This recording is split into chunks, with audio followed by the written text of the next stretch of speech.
Hey everyone, how's it going? I'm Riley, and today I'm going to be going over something I found extremely beneficial when it comes to describing my actual process of when I'm designing something.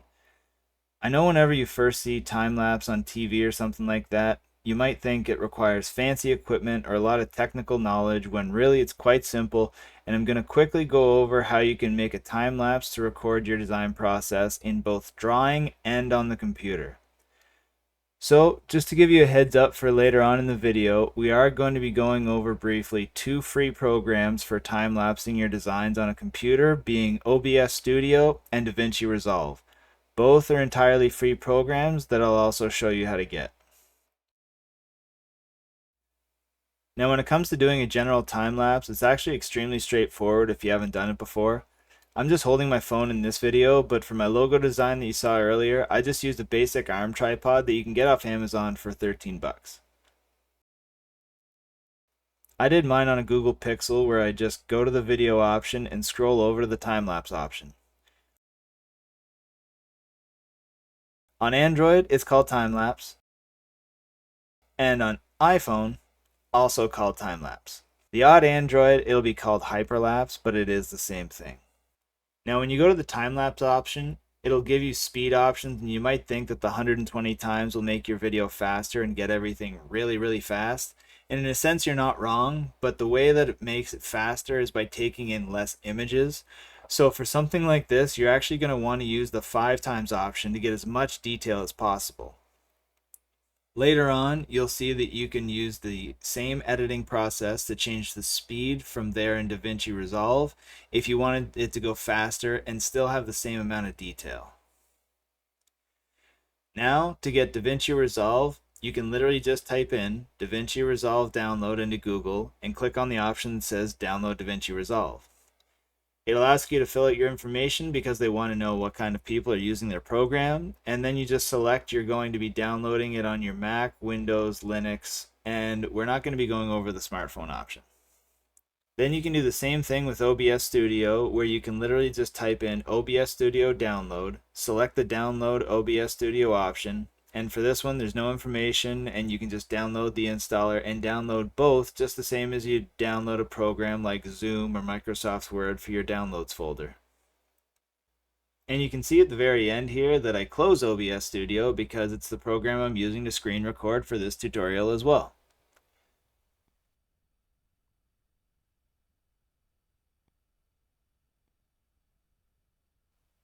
Now, when it comes to time-lapsing on your computer, there's so many different things that you do while designing in a computer program that this is the only way that I could really think of to capture all of that to really show my entire process.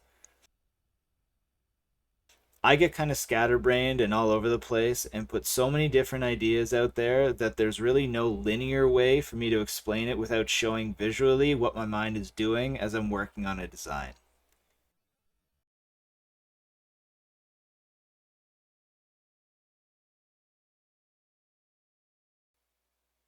So to record your screen, it's really easy. You'll see right here the OBS Studio window.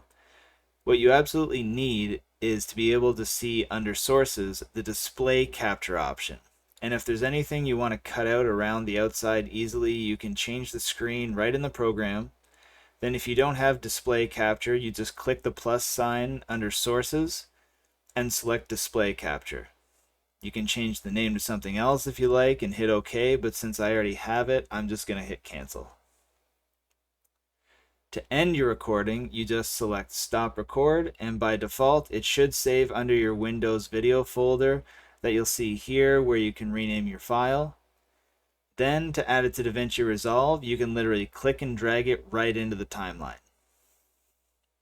Now we're going to get into how easy it is to use a basic concept of DaVinci Resolve, because this program definitely at first glance can look intimidating, but just to put something together and change how fast or slow it plays is actually fairly straightforward. When you have a video clip and want to change the speed, all you have to do is click it, go up to the video option in the top right corner, and look for the speed change option. A big thing you can't forget, otherwise, when you change the speed, it'll change the length of the clip and not the speed of the entire clip, is that you have to select Ripple Timeline. Then to change the speed, you can use the scroll bar, or if you have an exact length you want it to be, you can just use basic math, multiplying by 100% of the speed. So for example, to make it twice as fast, you put it at 200, 4 times faster, 400, or if you wanted it half the speed, 50, then the video will automatically change size and speed. As you can see in the example, this is already a lot faster than what I put into my portfolio, but for demonstration purposes, you can see how fast this video is going.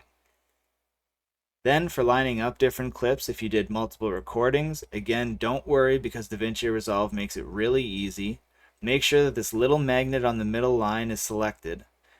And then whenever you click where you want the video to start or end, you can just drag the edge and it'll automatically match exactly on the line you just chose. The other way is you can cut the video by just pressing Ctrl B, and to reattach the new clip where you want it, you can just drag it back and it'll automatically attach directly beside the first video clip. Now to turn all this work into an actual video. You click on the little rocket ship on the bottom right side of the line on the bottom row. Then you want to select where you're going to save the video, so you just select Browse and choose where you want the video to save, the same way you would save an essay for school or certain school folders. So here I'm going to save this to tutorial. Then you name your video like I am here. You can change the format so that it saves to QuickTime or MP4, which works on 99.9% of programs. Then another big thing is you want to make sure beside quality that it's set up for simplicity on automatic and best. You can change the resolution for your video. The one that I've selected is 4K since I record everything in 4K, but when you bring it into DaVinci Resolve, it should ask you if you'd like to change the timeline, and if you just hit OK, DaVinci Resolve will normally have this automatically set to whatever resolution the video you're using is at. Then you're just going to select Add to Render Queue, and you'll see the new job pop up, and then select Render All.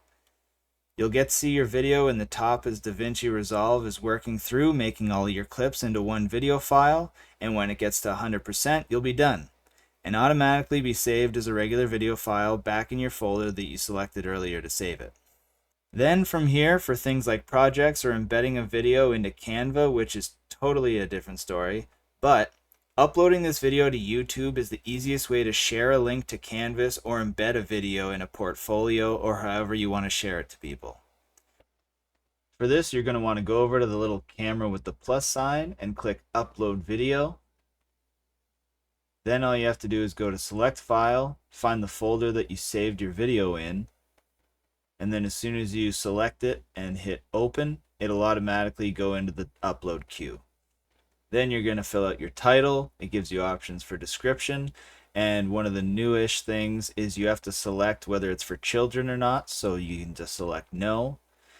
Then next. And you have your options of making the video public, unlisted, or private.